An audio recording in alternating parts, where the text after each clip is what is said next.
It's Overreaction Monday.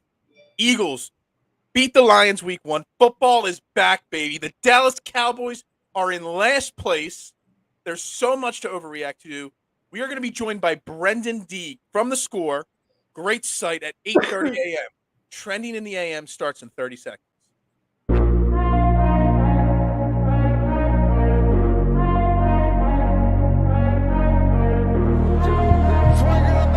Holding gets around in front.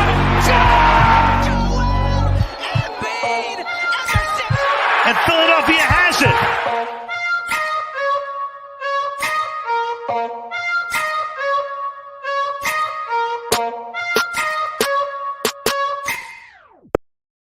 A very good Overreaction Monday morning to everybody out there. This is Trending in the AM right here on DSM Media. We're live on all social media platforms, so make sure you hit the like button, the subscribe button, the follow button, the retweet button, the share button. Just every button you see, just hit it and help spread the word of Trending in the AM. I am your host, Phil Stiefel. This is Jason Voorhees sitting next to me.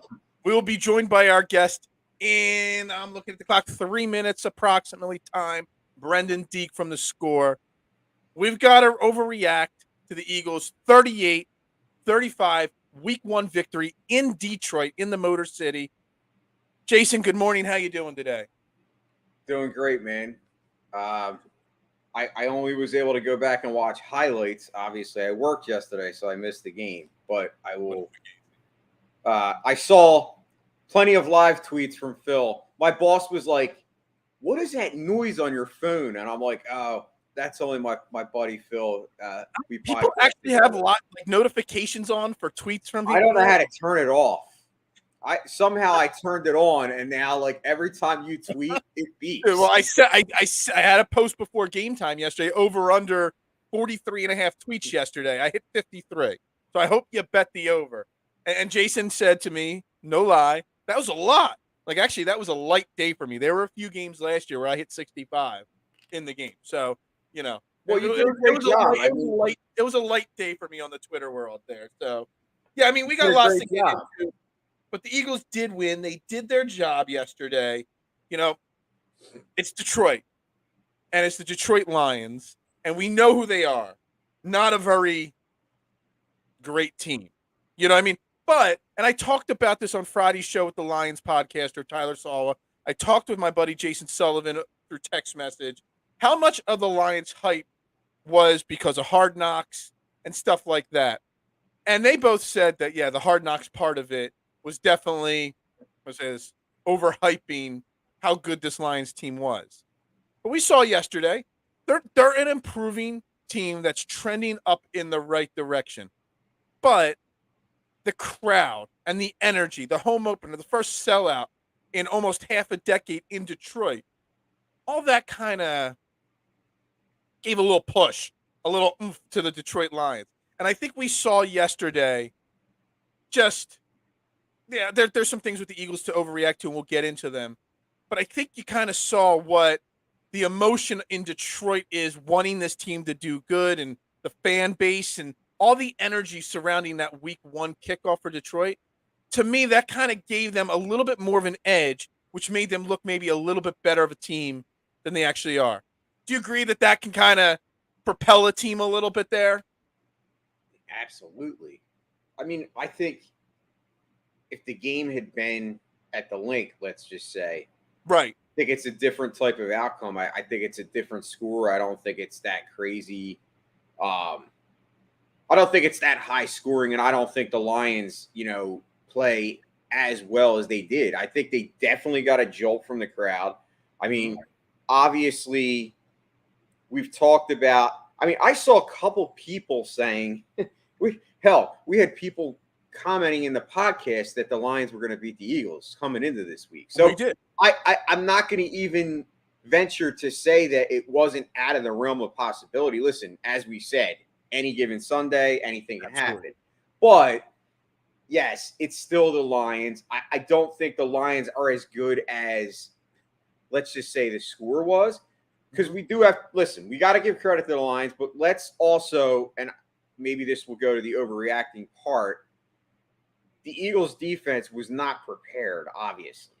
Mhm. And I think a lot of that has to do with the preseason approach. And maybe I'm wrong on that opinion, but that's the way I feel. I feel like I kind of saw this coming. Mhm. I didn't think the Eagles were going to lose to the Lions, but I did think they would struggle. Now, All they right, we got to cut you off there, We're Jason. good.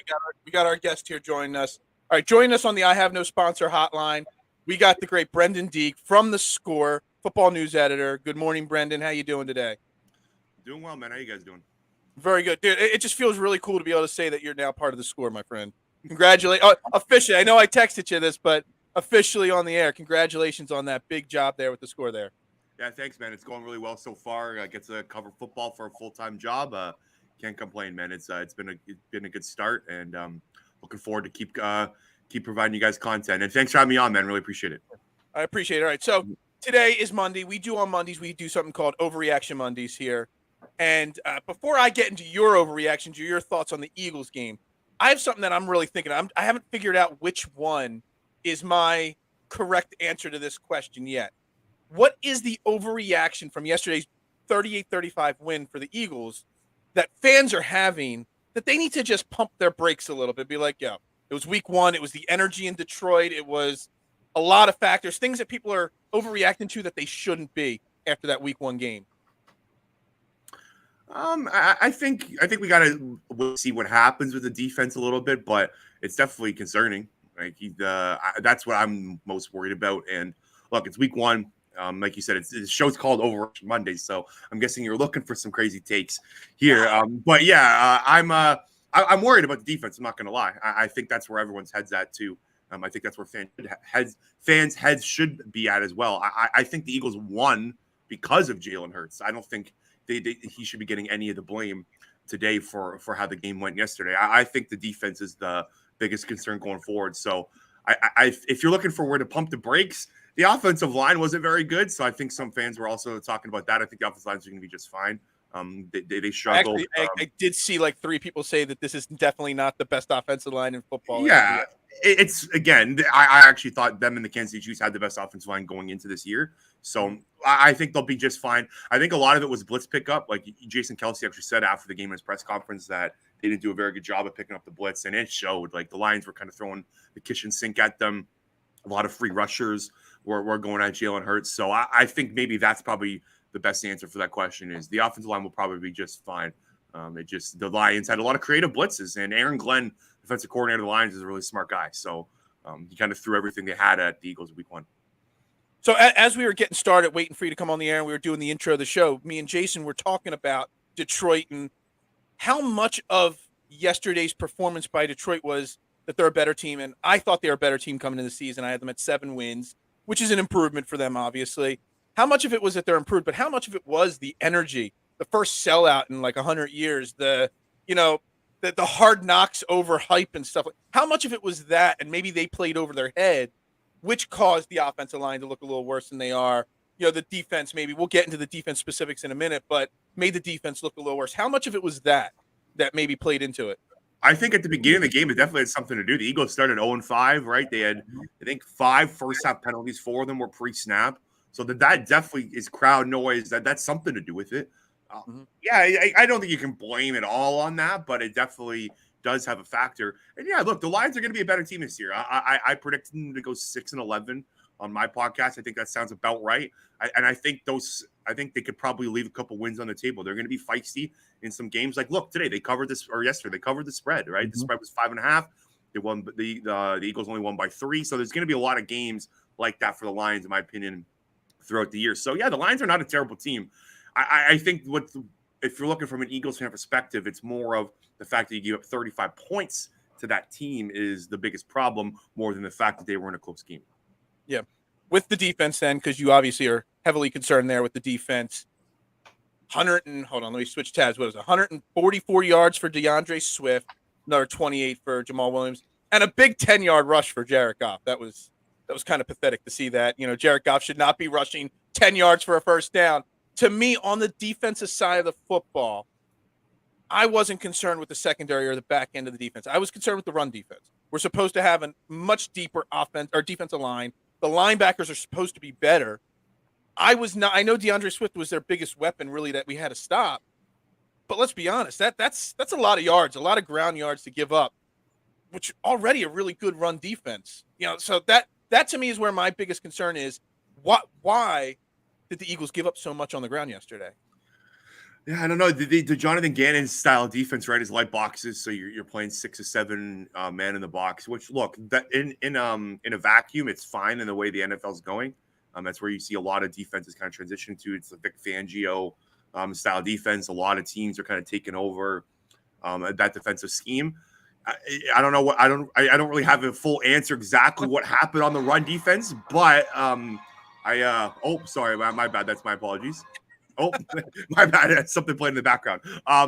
Yeah, Jonathan. Yeah, I don't really know. I have an exact answer on the run defense, but yeah, it looks like the Lions were kind of just running through massive holes. It looked like the interior of the defense, like Jordan Davis, Fletcher Cox, and Jordan Hargrave didn't have their best games yesterday. And the run defense is concerning, like you said. The third down defense is what really is concerning for me. The Lions were 9 for 14 on third down, and the Eagles got 1 sack. So if you're going to play this style defense, if you're going to play the Vic Fangio style of 6, 7 light boxes, kind of 2 high shell defenses, you have to get pressure on third down, and you have to get them off the field. Eagles got 1 sack and went 9 for 14 on third down. That, in my opinion, that's where the story is for this game. You mentioned 2 names there a lot. You mentioned Jonathan Gannon's name and Vic Fangio's name a lot, and it is Overreaction Monday, so there are a lot of people today already calling for the firing of Jonathan Gannon and already for the hiring of Vic Fangio. And Vic Fangio was obviously in camp for a few days this off season. Mm-hmm. I personally am saying I was very hard on Jonathan Gannon last year. He made adjustments. He got better as the year went on. I'm saying pump the brakes on that at this point because it was just week 1. It was on the road. It was in Detroit. It's hard to win on the road in the NFL.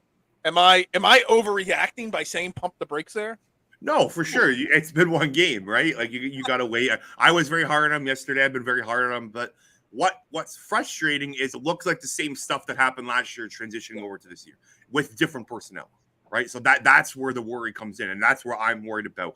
The Eagles' defense is a lot different than like on the personnel side than it was last year, right? They added a lot of pieces onto this defense. Like the 2 safeties are different. James Bradbury is different. You added 2 new linebackers. You added Jordan Davis, right? There's a lot of different personnel on the field, and it looked the exact same as it did last year. So in my opinion, when that happens, you have to kind of look at the defensive coordinator and put blame there. So the one thing that's always bugged me with Jonathan Gannon's defense is it's boring. They don't look creative. Like he ran a couple so he did get a little bit creative yesterday. They ran Hassan Reddick on 2 A-gap blitzes up the middle on third down. It was back-to-back third downs. They did. Hassan Reddick actually transitioned into the middle of the defense, attacked the A-gap. The Lions were ready for it. It's like they knew it was coming, and the Lions connected on 2 third down opportunities. So those Hassan Reddick A-gap blitzes did not work. So I think they have to kind of go back to the drawing board here and figure out a way to get pressure on the quarterback and not allow Jared Goff or a guy like Jared Goff to go 9 for 14 on third down. Like imagine like if Jared Goff's going 9 for 14 on third down, like imagine when they play good quarterbacks. And the other thing is too, with this team, we're gonna notice it throughout the year. The Eagles don't play very many good quarterbacks this year. I think Aaron Rodgers in Green Bay is the best. He didn't look too good last night. They're going to play Dak. They were supposed to play Dak Prescott week 6. He's not going to be there. That's it. Dak Prescott twice and Aaron Rodgers once was the 2 best quarterbacks that they were going to face. Dak Prescott's out gone for one of those. So you're not going to really get a good test, I guess, from this defense. Sorry, my camera's kind of turning there. Some horror movie here. You guys just like swaying around. Yeah. I don't know what happened there. But yeah, they're not going to really get a good test from a lot of good quarterbacks this year. So they have to kind of figure it out before they make the playoffs, or when they make the playoffs. In my opinion, I think they're pretty set that they're going to make the playoffs this year now with Dak Prescott going down. Yeah. So one area that we saw the Eagles kind of struggle the last couple of years, they've been at the bottom of the league as far as interceptions and turnovers and defensive touchdowns. We get the big interception yesterday by Bradbury. What is the ceiling for this secondary this year, in your opinion? Oh, I think they can be really good. Like James Bradbury and Darius Slay, I thought played pretty well. Like overall, the Lions' like passing offense wasn't like outstanding. Goff went 21-37 for 215 yards and 2 touchdowns and 1 interception. It was the run game that kind of set up Goff on easy third downs, like Phil noted to earlier in a couple minutes ago, that really kind of that screwed over the Eagles defense. I think James Bradbury and Darius Slay can both have really good years, and not even just the secondary. I think the coverage linebacking is just so much better. Like Kaiser White made that huge play. He tipped the ball to James Bradbury, right? Kaiser White looked awesome yesterday. I thought he was the best player on defense. Yeah, there's literally zero doubt that Kaiser White had probably the best game on defense. But the guy that I wanted to see more of, and people told me I was overreacting even like weeks ago, I wanted to see a lot of Jordan Davis. I know he's got the snap count issue. He can't go 70% of the snaps on defense. But I'm looking at it right now. He played 22 snaps, 32%. And you noticed he wasn't. I didn't even see it. That's interesting because I didn't even think 22 was. I was expecting to see 10 or 12 snaps on there. Yeah, exactly. So I didn't notice them that much. I think he had only 1 tackle. He actually made that kind of that big tackle. The tackle he did have, I didn't notice. Yeah. Well, if you look at the first 2 drives, he wasn't out there at all, and they were running the ball nonstop. Then he was out there for the 3rd drive for the first 2 plays, and they had 2. I mean, he didn't make the tackles on those first 2 plays he was out there, but he clogged up that middle, and they were 2 negative plays. So then instantly you kind of think in your head, all right, well, obviously the defense changes when he's out there, and then they go away from him for most of the game. And do you think that they will notice that and maybe put him on the field next week and going forward a little bit more? Yeah, I think game plan for this team was to kind of transition Jordan Davis to more playing time as the season goes on. I don't think you can keep him at 22 snaps for the whole season. He's got to get up into that 35-40 range. He's going to be on a snap count this year. Like, he's not going to be playing. I was expecting probably about 35 to 40% of the snaps by the end of the year.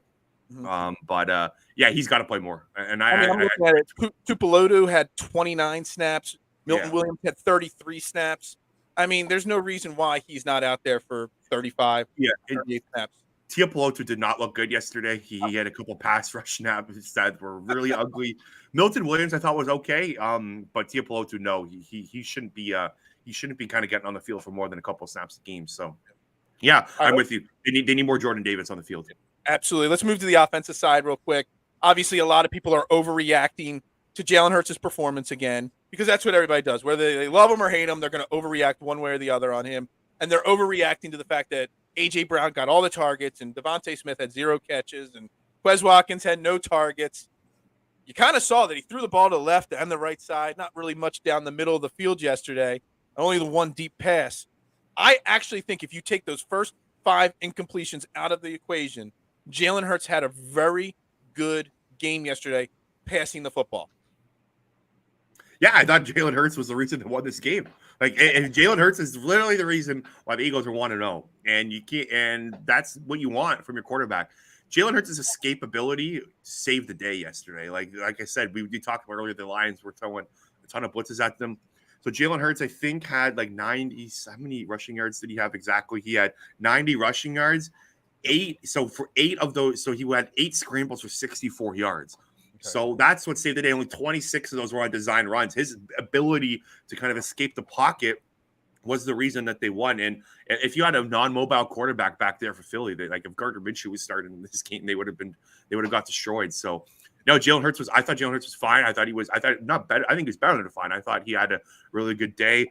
Yeah, you're right. There were some missed throws. The completion percentage isn't there. He seemed to like A.J. Brown a lot, but look, they brought in A.J. Brown for this reason. I don't really understand why everyone's freaking out. And they only do to A.J. Brown. They put up 31 points on offense, and they didn't. Quez Watkins and Devontae Smith didn't have a catch. In my opinion, that's somewhat of a good sign going forward, right? Great sign. Exactly. So I don't really understand the hate towards that. I think Devontae Smith and Quez Watkins are going to be just fine. I thought Jalen Hurts played really well, and he deserves a lot of credit. You said it, and I didn't actually know this. I haven't had time to look it up. How many were scrambles and how many were designed runs? So if he had 8 scrambles, that means he had 9 design runs. That is the only criticism I could find from the offense, was that there were too many design runs. He took a lot of hits yesterday. Yeah, he's not playing 17 games if he takes that many hits in every single game. Yeah, the hits are concerning. That's something I did want to bring up. He got hit too much, and he actually. I was watching the press conference. He had a bandage on his elbow. He had like a Band-Aid on his hand. So Yeah, he got hit. He probably was feeling it after the game. They have to do something about like limiting the hits for him. I will push back a little bit on the design runs. I do think that needs to be a part of the offense because that's what he's best at, right? Jalen Hurts' best attribute is his ability to run the football. 9 might be a little too much, but I do think the design runs are going to be a part of this offense, and they should be a part of this offense. But yeah, it's funny. He almost slides like a half a millisecond too early or too late, sorry. And then that allows him to get hit, right? Like if he slid like maybe a second too earlier, then those hits wouldn't have happened. Because like I think there was like about 5 times in the first half where he like slid and they would hit him after, and the refs didn't call it at all. They didn't kind of set a precedent at the beginning of the game for the Lions defenders not to hit him. Yeah, I kind of noticed that. I was tweeting that a lot yesterday during the game. Come on, like 3-4 plays in a row, he would slide. You'd see a guy come, but you make a good point. Maybe if he slides a half a second sooner, maybe they call that, or that they don't hit him. I don't know, but I still concerned. You don't want 17 rushes from your quarterback on a given week. For sure. Yeah. Well, again, he half of those were scrambling around. So it's he's got to be able to not take as many hits. And ideally you don't want him running around that much, but that's the one thing about Jalen Hurts. That's one of his best attributes is he's a really, really good runner for the quarterback position. You can like Lamar Jackson's probably the only better one in the league, right? So I thought he played really well yesterday, and I don't think he deserves really much criticism at all. And I think I went into this year saying that the offense is going to be at least top 12. That's their floor. Is top 12 just because their ability to run the football is going to be really good this year. They have a really good rushing attack, and it showed yesterday. And I actually think this offense has a chance of being like top 7, top 8 in like defense and offensive DVOA. So it's the defense is going to be the problem, and it kind of came to fruition yesterday. Jason, I thought you had something there. You could jump in. Well, no, I was just going to reiterate that I don't think the 68 yard scrambling is it's good that he has that ability, but I think it speaks to the testament of how bad the offensive line played yesterday. I don't think you're going to be seeing this every single game unless your offensive line is shitting the bed, which they did. So, but as you said, it's good to have that in your arsenal. I mean, imagine if it would have been a Carson Wentz or Jared Goff back there. I mean, they probably would have ended up with 5 sacks on the stat line. And we probably don't win that game. So I think Jalen Hurts, as you said, you don't want to see it. You don't want to see your quarterback get hit like that every single game. But the fact of the matter is his escapability enabled them to win the game. Had he not had that, as you said, Brenden, Gardner Minshew's back there, we lose that game. And that's just, to me, I want a winner as my leader. And that's what Jalen Hurts is. He's a winner. It's been bugging me all episode, Jason. Is that a Trent Cole jersey? It is. Okay. I like it. I like it a lot. I've been trying to figure Jason has like 3,000 jerseys that he wears on this show. I was like, is that an 8 on the side? And then I realized finally it's not like Reese. Yeah, it's Trent Cole. Okay. But no, just back to your point. Yeah. Like Jalen Hurts, you don't want him running that much, of course, scrambling. Again, the offense we talked about at the beginning, the offensive line is probably going to be just fine. Like the Lions defensive coordinator Aaron Glenn, I think, is actually going to get some head coaching looks this year. He comes from the New Orleans Saints. Sorry, he's Dennis Allen's guy from a long time. He's a really smart defensive coordinator. He knew I thought he had a really good game plan for the Eagles' offense. I just thought Jalen Hurts' escapability was kind of what was off the charts, and AJ Brown is just an absolute freaking monster. So I think those were kind of the 2 reasons why. Yeah, it's funny that fans are not more pumped up about how good AJ Brown looked. He looks different out there. I don't know if that makes sense, but I haven't seen it. It's just great that what's his name? Now I'm forgetting his name. Does not hold the debut record for receiving yards anymore. Dante Stallworth. He had the record for most receiving yards. Yeah, he did. He had like 140 some yards in his debut. They said it during the telecast yesterday. I own a Dante Stallworth jersey. He was one of the first jerseys I bought. I was about like 11 years old, 12 years old at the time. I still remember the Jeff Garcia Dante Stallworth run at they lost to the Saints in that year, right? It's just great that he does not hold an Eagles record anymore. That's all I could say. Not the nicest guy in the world for sure. And it's great. It's crazy. it's crazy because now next week, Minnesota, if they shut A.J. Brown down, you still got Devontae Smith. You still got Dallas Goedert. You still got Quez Watkins. Pascal had a catch yesterday. You know what I mean? So there are so many other options now that things, you stop one, somebody else will have a big game next week.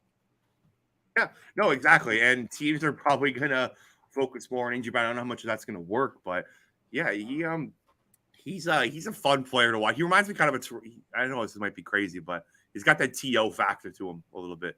Like he reminds me a little bit of Terrell Owens on the field. Just he's so big and fast, and like he's hard to take down. Like he had about like 15 to 20 yards after the catch for like defenders just like holding onto his legs and he's dragging them with him. I think again, Eagles receiving core is going to be just fine. I wouldn't stress about Devonta Smith not getting targets and Quez Watkins not getting targets. Again, if the Eagles offense struggles, why does my camera keep doing that? Is there a ghost in your office there? Yeah, literally, it's designed to take away. But yeah, I would not stress about that at all. All right, so can we all apologize about Miles Sanders too? Because I'm going to admit publicly I was wrong. I've been bashing Sanders. I've been saying he's injury prone, which we still could say that, but the fact is he looked really good yesterday. I mean, the highlights that I watched, I didn't watch the whole game, but I saw the highlights, and he looked really fresh. And that running game, we talked about it. Would the Eagles, now that they have A.J. Brown, would they kind of go away from the run? And yesterday they utilized the run, so that's a good thing to me, at least in my opinion. I thought Miles Sanders looked really good yesterday, and yeah, I might owe him a little. Not a Paul. I haven't been like so down on Miles Sanders. I'm a really big Kenny Gainwell guy, so maybe it's more of my love for Kenny Gainwell than it is for the hate on Miles Sanders. But yeah, he looked sharp yesterday. That run, I think it was right before the 2-minute warning, kind of saved the game. Right, he ran into the back. I think it was of Landon Dickerson, right, and then he kind of squeezed out of there and took off for about 40 yards. I don't know if any other Eagles running back would have been able to do that. So that because Eagles would have punted the ball back to the Lions with 2 minutes left, up 3, and I think we all know how that would have went. So that run at the end of the game was really big. But yeah, Miles Sanders did look really good yesterday. It was encouraging to see. All right, again, we're talking to Brenden Deeg from The Score here, Double Doink Podcast. As we wrap up and get you out of here, because I know you got a busy day getting, recapping this week 1 and all. If you have one thing you want to see the Eagles be better at next week against Minnesota, what's it got to be? Kirk Cousins you got to get pressure on Kirk Cousins. Like they got to find a way to get at him. You cannot sit back and let him pick apart this defense. I would be lying to you if I said I'm not really worried about Justin Jefferson absolutely torching his defense because he looked freaking darn good yesterday against one of the best secondaries in the NFL in Green Bay. Like Green Bay secondary is really, really talented. So for Justin Jefferson to be able to pull that off against them, the only way to counteract that is they have to get pressure on Kirk Cousins. They can't let him sit back in that pocket and kind of find the holes in the Eagles defense. So yeah, I think the defense is going to be something to watch this year and how this all kind of plays out. And let's hope they kind of rebound from week 1. But hey, Eagles are 1-0, and that's Eagles are 1-0, and Dallas is 0-1. So I mean, we can't ask for anything better than that, right? Did the Giants look the best from the NFC East this week? I can't say I watched a lot of Giants football yesterday. But Brian Dable. Brian Dable goes for 2 at the end of the game. I thought that was really cool. But yeah, there's 3. And Carson Wentz looked pretty darn good in Washington today. Yeah, exactly. So, it was a fun week 1. I had a blast yesterday. It was exciting. I'm actually looking forward to today's game. Russell Wilson making his return to Seattle. Seattle, bold prediction. Seattle wins tonight, just so you know. Yeah, I have a bet with my co-host, my podcast. I think Seattle's going to go over their win total of 5.5. I actually think they're going to be okay this year. I think they're going to win about 7 to 8 games instead of like under the 5.5. I actually think Rashad Penny in that running game is going to be pretty darn good this year. So, but yeah, it was a fun week 1. Yeah, fun week 1. Yeah. And make sure everybody you're following Brenden Deeg here. Great guy, man. I appreciate your time. You've always been good to me to come on whenever I ask. Again, one more time, congratulations working with The Score. The podcast is awesome. Everything is awesome that you do down there or up there in Canada because you're not down there. You're up there. Thanks for jumping on this morning. And yeah, man, let's have a great Eagle season. Thanks for having me on, guys. Appreciate it. Have a good day. Thanks a lot. All right, that was Brenden Deeg from The Score on the I Have No Sponsor hotline. Jason, I don't know which one I want to start with from what he said, because I think his concerns match my concerns versus the fans. And I'll get into all the comments. Jake, Casey, everybody that's been commenting, I've been kind of ignoring them there because trying to get through the interview with Brenden there.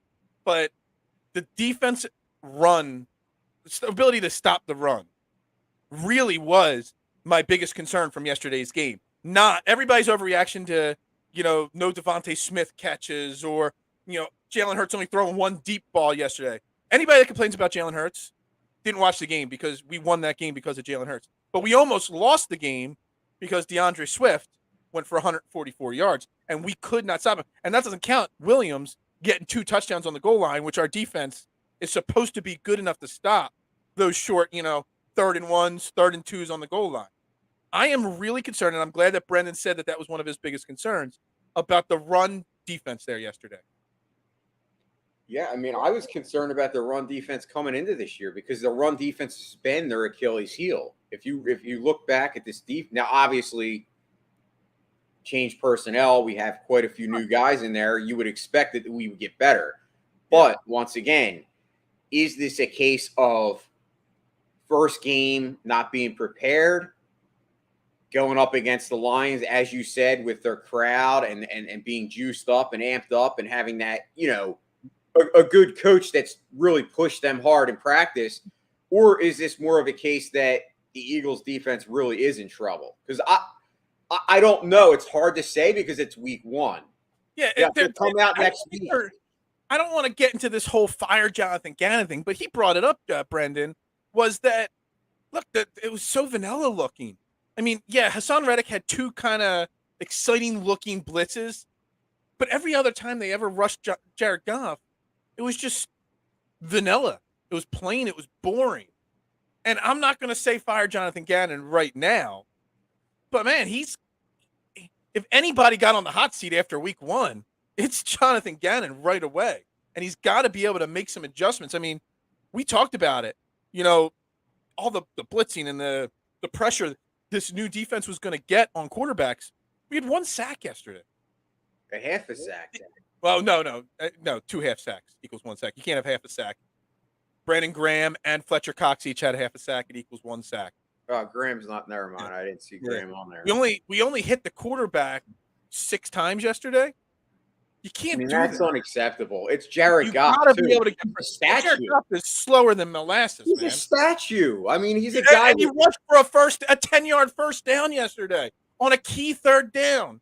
And I said it last week. I said it on the pregame show yesterday. One of my keys to the game was, and it's going to be every week until they show that they can get better at it, is getting off the field on 3rd down. And that comes from getting blitzing, and being able to make stops. And they were 9 of 14, 9 of 15 yesterday, Detroit.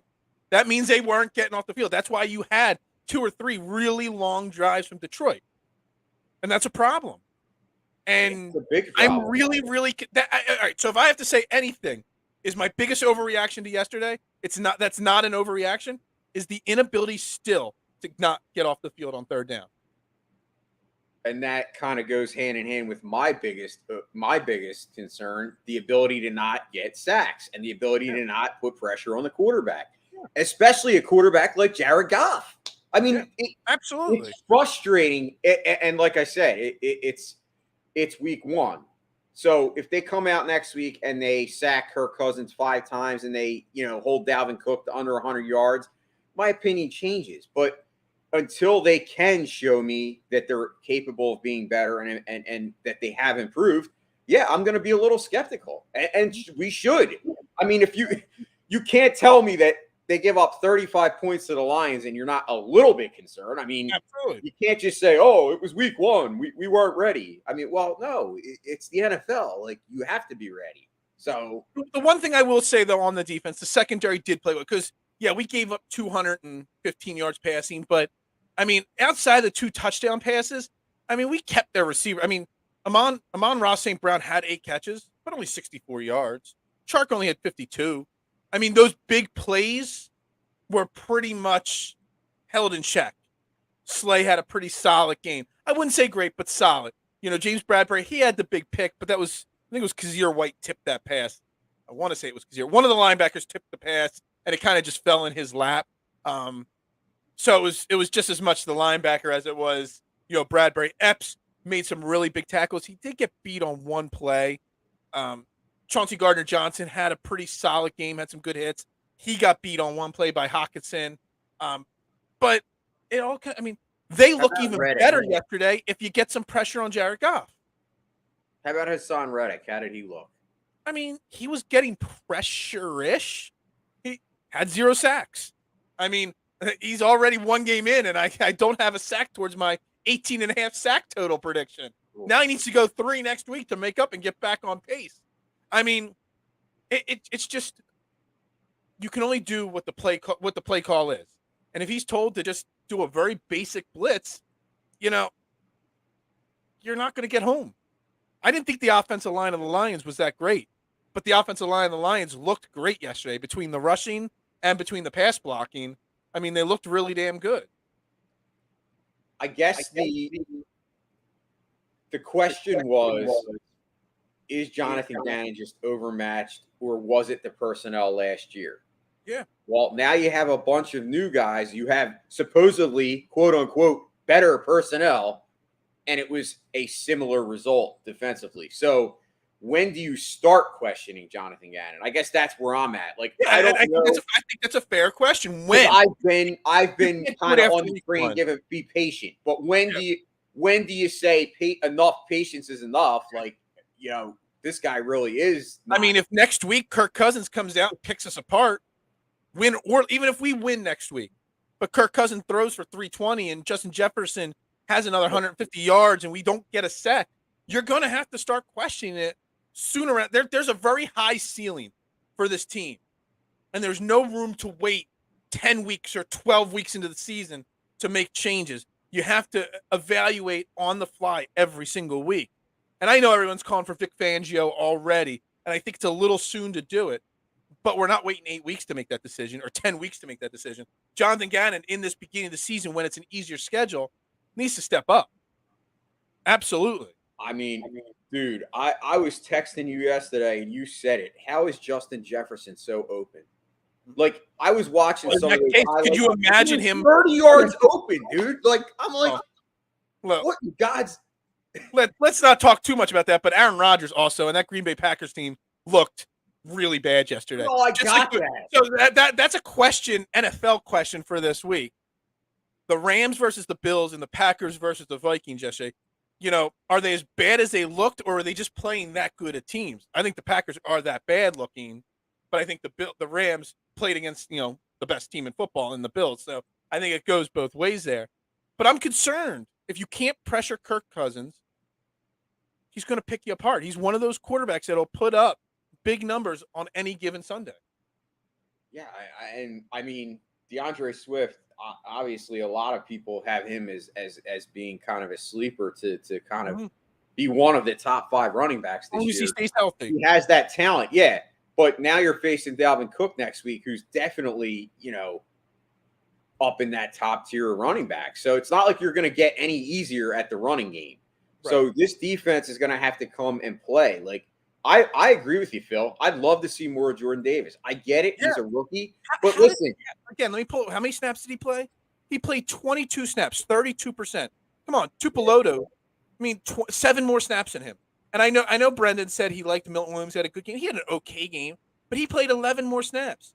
No offense. Jordan Davis should be out there equal to Milton Williams, if not more. There's no reason for Jordan Davis. I mean, you want to ease him in, that's fine. You want to preserve him for a whole season, that's fine. You want to build up his tolerance, that's fine. But 22 snaps, come on. You weren't watching the game. Those first 2 drives, the Lions ate us alive in the middle of the defense. They put him out there for the 3rd drive. First 2 plays go a total of 1 yard. He didn't get the tackles, but you saw him taking double teams and other people getting through and making the tackles. And then they went away from him on the 4th drive. Was there any Nakobe Dean sightings, or did he not play? I did not know. I've got the snap count up here. He supposedly played 3 snaps on defense, and I could not tell you what 3 plays they were. I did not see him on the field once. But that's also T.J. Edwards played 100% of the snaps. Kazir White was out there I went away from it. Hang on a second. Kazir White was out there for 75% of the snaps. So I mean, your main two linebackers were out there a lot yesterday. So, there were, and they both played pretty well. TJ Edwards had a pretty solid game, and Kazir White had probably the defensive player of the game yesterday. Got it. All right, let's go back to the offensive side. Let's talk offense a little bit here. Because obviously everybody's overreacting. But again, like Brenden said in his interview, again, thanks to Brenden Deeg for coming on, Jalen Hurts won us that game. I don't care about the fact that he only targeted A.J. Brown all day long. I don't care that he only threw one ball over 20 yards yesterday. I watched very closely that first half of that game, and a lot of his scrambling came later as the game went on. He was scrambling more and more. The designed runs were early. There were several plays early in the game, Jason, where I saw him drop back, check down to a running back, drop back, look right, look left, and then start moving. Yeah, he didn't find the open guy. The Lions defense was putting pretty solid coverage across the board yesterday.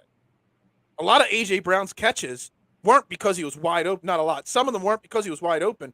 They were just great catches. His deep ball catch was just because he basically out-muscled the cornerback and got that ball.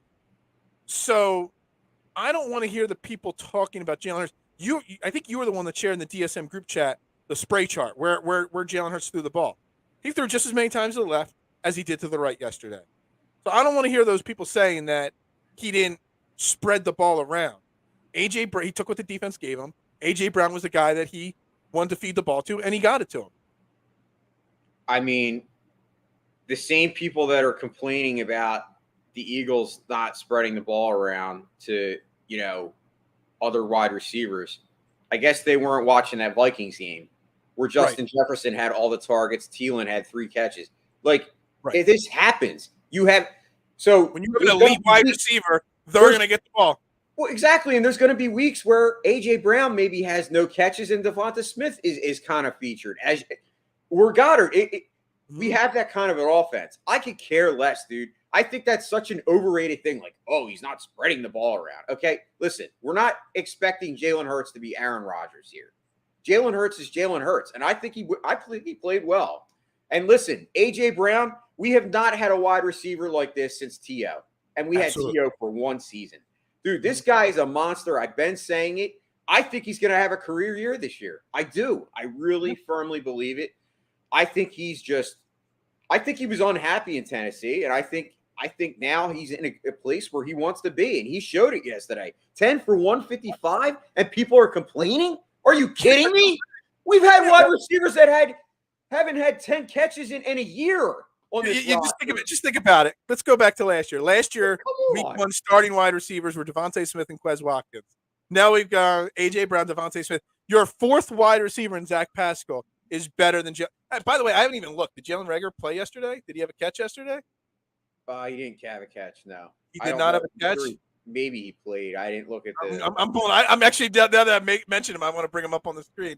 Let us see. He did not have a catch or a target. Interceptions. He did have 1 punt return for 7 yards yesterday. All right, yeah, that's – but you go from him as your number 2 to Quez Watkins. Zach Pascal is your 4. Dude, everybody overreacting to that. I just am impressed with the way Jalen Hurts played. He led this team. This team could have – we were up double digits multiple times, and the Lions just kept coming back.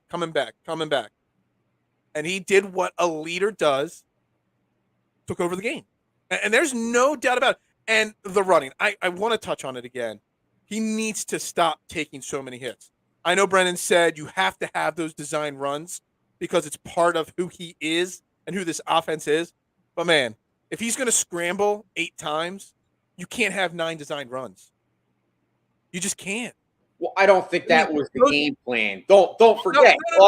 No. A lot of the design runs were earlier on in the game. His scrambling was coming later. Yeah, but what I'm saying is you can't blame them for knowing that the game was going to go that way. I think to have it's not even like they were RPOs, Jason, that he ran. Like they were legit him take the ball, tuck it under, and run. No fake handoff, and just grab the ball, take it, and run it around the right side. He did that multiple times, and you just look, I understand that that's the way the game flowed, that's the game went, but you got to do something as the game planner before the game to not let it get that way. Feed the ball to Miles Sanders more. Boston Scott only had a couple carries. Let me see here. Boston Scott had 4 carries. Kenneth Gainwell had 5 carries. Just use your running backs a little bit more.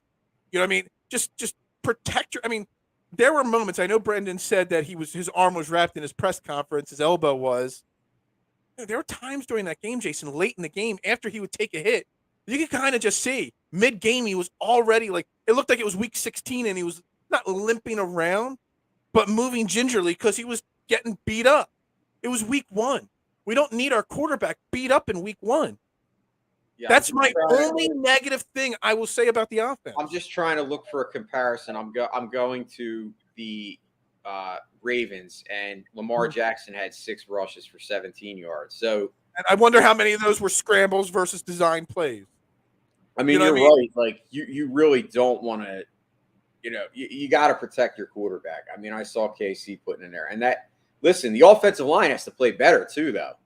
I mean, the offensive line did not have a good game yesterday. You cannot have, your offensive line playing that way for all 17 games, or else this is going to be what you're going to see. Because I saw it with McNabb early in his career. I saw it with Randall. Like, those teams, like, those guys weren't just necessarily ready to run, but like a lot of their runs were because they were kind of running for their life.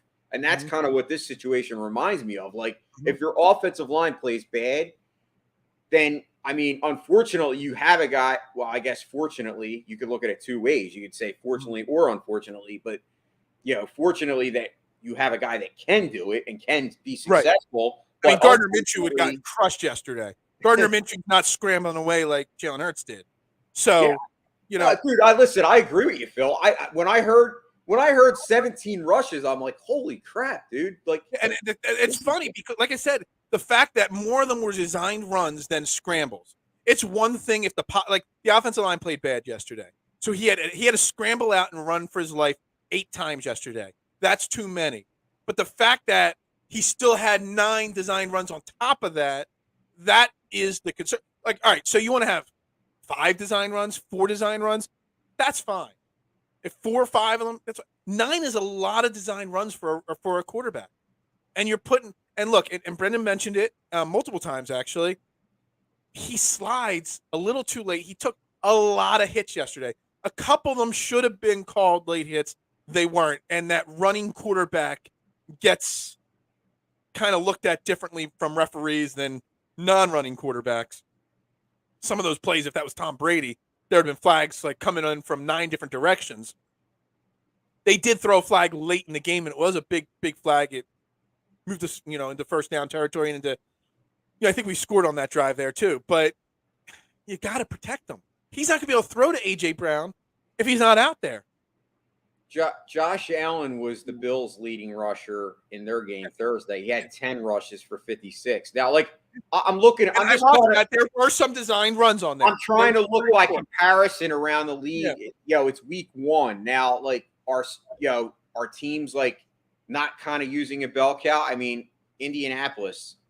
Okay, Jonathan Taylor, 31 rushes. Mm-hmm. That might be the only guy that had more than 25 rushes in the whole league. Like, it doesn't seem like it seems like it really has went to a passing game in the NFL. Yeah. But yet, like you said, do you want your quarterback to be, in harm's way that often? I mean, sooner or later, it's going to be bad. It's going to be bad news. Mm-hmm. So I'm with you on that, Phil. So are we overreacting? Did the offensive line just have a bad day? Or should we be concerned? Because, I mean, let's break it down. I mean, the Lions, they got Aiden Hutchinson, and he was flying all over the field. He didn't get any sacks yesterday, but he was getting in the backfield, the number 2 overall pick. He did have a solid game. They had some really unique lineup designs on how they were lining their front 4 up. There was a couple points where Aiden Hutchinson was actually, his butt was touching the next guy. That's how close together they were. And that puts a lot of pressure, on an offensive line. But Jordan Mailata, still a younger, inexperienced guy, but you got Kelsey, old, beat up a bit. Lane Johnson, older. Sayamalu got beat a couple times. I saw him give up pressure a couple times at right guard there. Should we be concerned, or should we just trust that this is a great offensive line, chalk it up to a bad day, and wait till 4 or 5 weeks down the line and see what they are? I mean, I think there's a little bit cause for concern, but I mean, is it because, Kelsey was out all preseason? These guys, they have to. I know when you have these units, they kind of a lot of times feed off each other's energy, and it's like a chemistry that they have together. So could it be that there's not that chemistry because they haven't really practiced? Kelsey hasn't been out there much, yeah. In long times.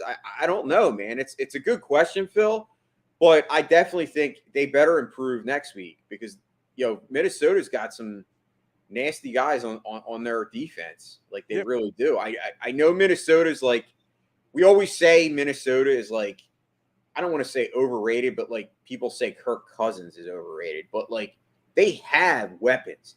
Minnesota's a team that can really could go either way. You think I don't like Kirk Cousins? I love Kirk Cousins for fantasy purposes, but he comes up small in big moments. I don't want him. If I was a team that had Kirk, if I was a fan of the team that had Kirk Cousins, if I was a Vikings fan, and we were down 3 with 2 minutes to play, you'd be worried. I would be concerned. But from kickoff to the final 2 minutes of the game, I'm not concerned about Kirk Cousins. That's all that it comes down to. And we'll get into that you guys will get into this week and all and talk Vikings and all. But I still, maybe tomorrow I'll talk about on the show about was the Vikings that good or the Packers that bad. See, but you could say that, but dude, Green Bay came into this year with their defense is rated very high. They are. I don't know if you could say all of a sudden that, I get that you could say, Aaron Rodgers struggled without Devontae Adams, but can you necessarily say, this was more of a case because Green Bay's defense isn't that good? Mm-hmm. I mean, I think the Vikings, like I said, Justin Jefferson is just – I think he does that against anybody. That's the problem. He's my prediction next week will be I'll be one of the keys to the game will be something like Darius Slay, keep Justin Jefferson under 125 yards receiving. That'll be a win for Darius Slay. I mean, yeah. I mean, it's just that guy was like when you said that, and then I went back and I'm watching the one play I saw, he was 30 yards down the field and there was nobody around him. Right. But Justin Jefferson, and this is not a knock on Kirk Cousins. It's not. So don't say I'm bashing him. If he had an elite quarterback, say Tom Brady in his prime or something like that season, if you go back, what year was it? 08, 09, when Brady and Randy Moss were together, and he had that's how good Justin Jefferson is. He could have one of those greatest of all time seasons if Kirk Cousins was just a little bit better. He's going to have a great season. He might be wide receiver 1 at the end of the year, but it could be what you're saying. better if Mahomes or Herbert or yeah. I mean, that's what I'm trying. That's how good Justin Jefferson is. But we have AJ Brown. I'm happy with AJ Brown. AJ Brown had a freaking amazing game, and I don't have an AJ Brown jersey yet. I know you do. I might have to go out and buy myself an AJ Brown jersey because that was a pretty hell of a performance. Look, we've only got about 10 minutes left in the show. We haven't talked running and Miles Sanders. We've been critical. I've been talking about it on this show, about how concerned I was. I'm not concerned with Miles Sanders like other people in certain areas. I think Miles Sanders has all the talent in the world. It's all about availability and health and the mental aspect with him. And I was concerned because he hadn't practiced all offseason. He's been hurt since the first week of camp. He didn't miss a beat yesterday. Brenden brought it up. That one play on 3rd down where it looked like he was stopped behind the line of scrimmage, and then he was patient. He kind of pulled the Le'Veon Bell style when Le'Veon Bell was a really good, running back where he would stutter, wait for the hole to open, then boom, then hit the hole. I mean, that won us the game there. And shout out to Le'Veon Bell for knocking out Adrian Peterson on Saturday night. You just completely destroyed AP in that boxing match there on Saturday night, Le'Veon Bell. I think I saw you tweet that out at the moment it happened. Boom. I mean, hit him square in the face, and Le'Veon Bell Adrian Peterson went down like a sack of bricks, man. If you haven't seen the video of him get knocked out, Le'Veon Bell just destroyed AP. When he gets up, he's like stumbling around, and the ref's like, yeah, this is done. Miles Sanders, if he could play like that all year long, like that I'm still concerned. Can he do it for even 15 or 16 games? But if he can, Miles Sanders might be one of the top 5 running backs in football. It's going to come down to, can he stay healthy? But yesterday proved again why he's an elite running back when he's healthy and engaged in the game. I mean, you said it, availability. And listen, I apologize because I've been highly critical of Miles Sanders, but I think if you go back and look at my takes, I've never exaggerated and said he's bad or he's right. Yeah. I always have liked Miles Sanders. My biggest thing is the availability. It's the fact that he's injured all the time. And I did say I wanted Kareem Hunt, and listen. Well, Miles Sanders plays like that, you don't need Kareem Hunt. Exactly. That's a fact. I think if Miles Sanders can play like this, I mean, shit, we're okay. Let's look at the 2 guys that we wanted. Kareem Hunt yesterday. Well, I didn't want either of them, but Kareem Hunt had 11 rushes for 46 yards and a touchdown. He had 4 catches for 24 yards.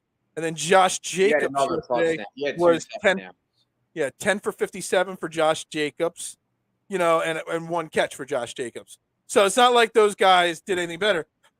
Well, Hunt had 2 touchdowns. Yeah, Hunt did have 2 touchdowns. Miles, I mean, they said yesterday it was the first time since 1961 that the Eagles had 4 different players with rushing touchdowns yesterday. Because all 3 running backs had rushing touchdowns, and Jalen Hurts did. I mean, I wonder how it's going to break down. How many yards? I didn't look at the stats where we're at as far as rushing in the league, but we got to be right back up there. Obviously. But again, it comes down to it. Again, Hurts needs to try. Joe, I mean, the offensive line was not protecting him. He did in the first half try to stay back there and read the field a few times, but the offensive line played bad. That goes into what I was about to say, which is that you have the best rushing offensive line in football, and they struggled in pass protection yesterday, but they did not struggle in run blocking yesterday. These guys are monster trucks that just want to push forward. Do you ever see a monster truck throw their truck in reverse? No, because monster trucks go forward, not backward. These are a bunch of monster trucks. They want to go forward. And you saw it again, running the ball effectively. Yeah, Joe, we covered this, but you take what's given to you.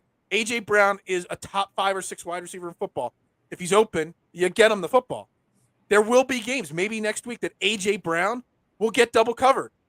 And if that's the case, you'll see Dallas Goedert and Devontae Smith get the ball more. But until you double teamed A.J. Brown, those guys are going to be secondary to A.J. Brown. I mean, we can go down the list. Let's look at the Raiders yesterday. Devontae Adams, right? Mm-hmm. What do you have? 10 catches? A lot of catches. Yeah, he was featured, and they didn't spread the ball around. Everyone complained and said how good the Raiders' offense is going to be. Right. Now they have Devontae Adams. They have all these weapons. The only other guy that had more than 2 catches was Darren Waller. He had 4. Okay? Right. So let's just go down the line. I mean, and I can give you the counter to it. The Raiders-Chargers game. The Raiders and the Chargers, both teams that I think are going to have great offenses this year, right?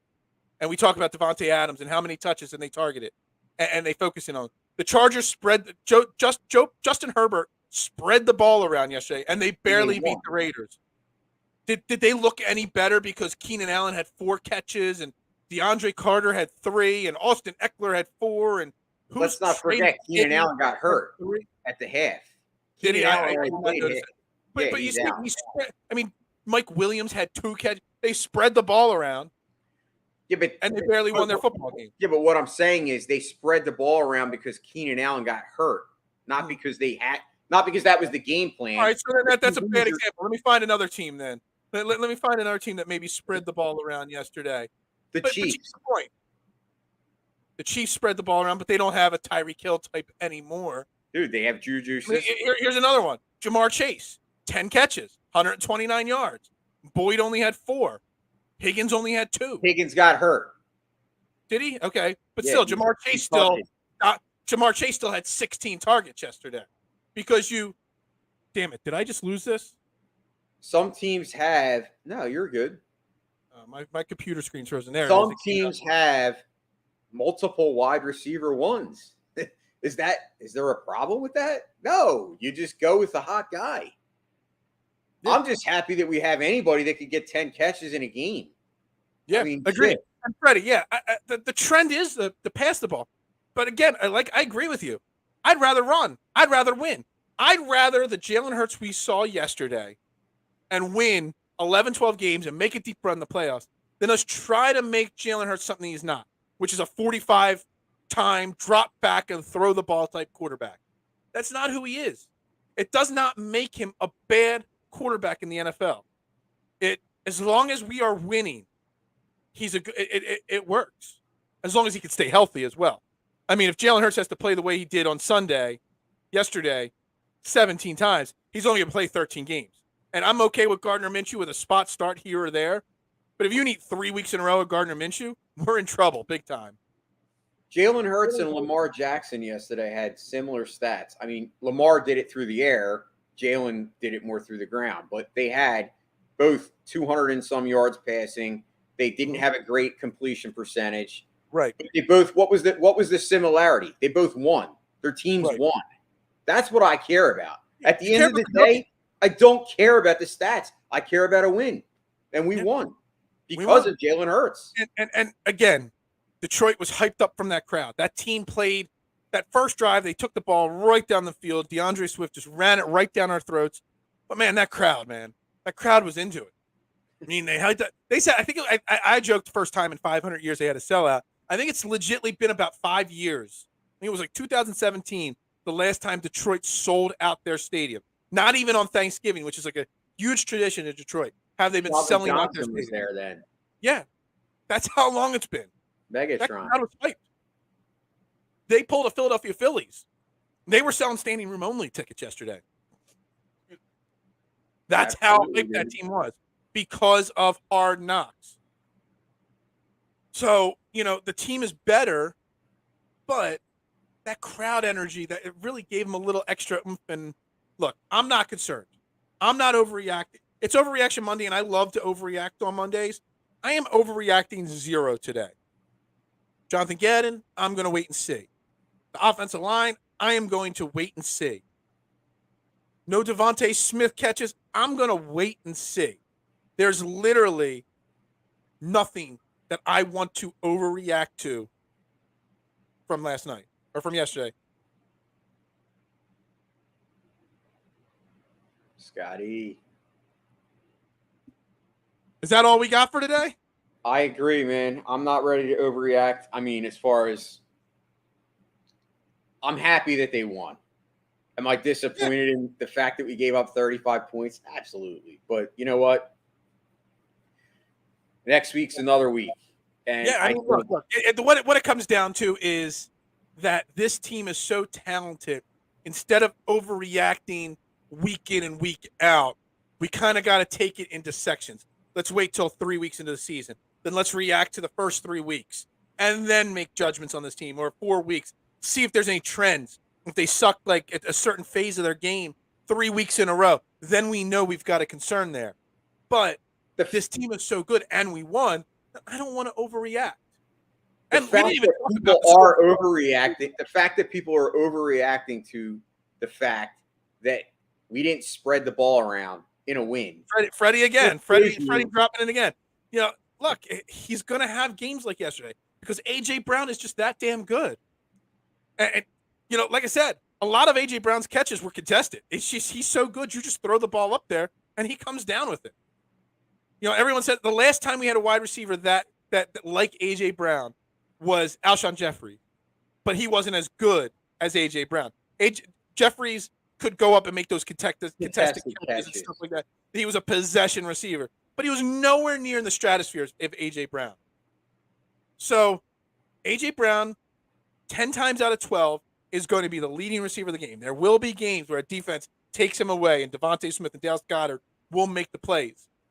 But most games, Devontae Smith, he's going to be the wide receiver too. Wide receiver twos don't have 150-yard games very often. So that's that. No overreactions today on Overreaction Monday. None at all. I think we're good to go here with that. Absolutely. All right, we're going to wrap this show up here for the day. Unfortunately, I've only got one more show this week. I'll be live tomorrow morning, 8:30. We'll continue this Eagles talk.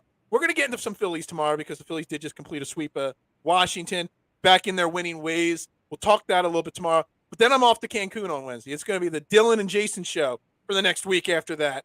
I will be checking in on social media. I will be watching the Eagles game live in Cancun, but you won't see me from Wednesday to Wednesday on this network. But make sure if you're watching this video on replay, you hit the like button, you hit the subscribe button, you share it out, you follow on all DSM Media social media platforms. We'd greatly appreciate it. And what's this last guy? Good morning, guys. Yeah, good morning. Thank you for tuning in, Libby. Greatly appreciate you checking in this morning. Thanks for everyone checking in. Again, special thanks to Brenden Deeg from The Score. Make sure you go shoot him a follow. He's tagged in all the shows. He does great work. He's always been very generous of his time with me. And I always love following him. He's a great follow on Eagles Game Day. If you're not following me and interacting with my 6,000 tweets during games, you got to be interacting with Brenden because he does some great work over there on his Twitter account. But everybody have a great day. Go Birds. And, yeah, no overreactions today. Fly, Eagles, fly. Go Birds.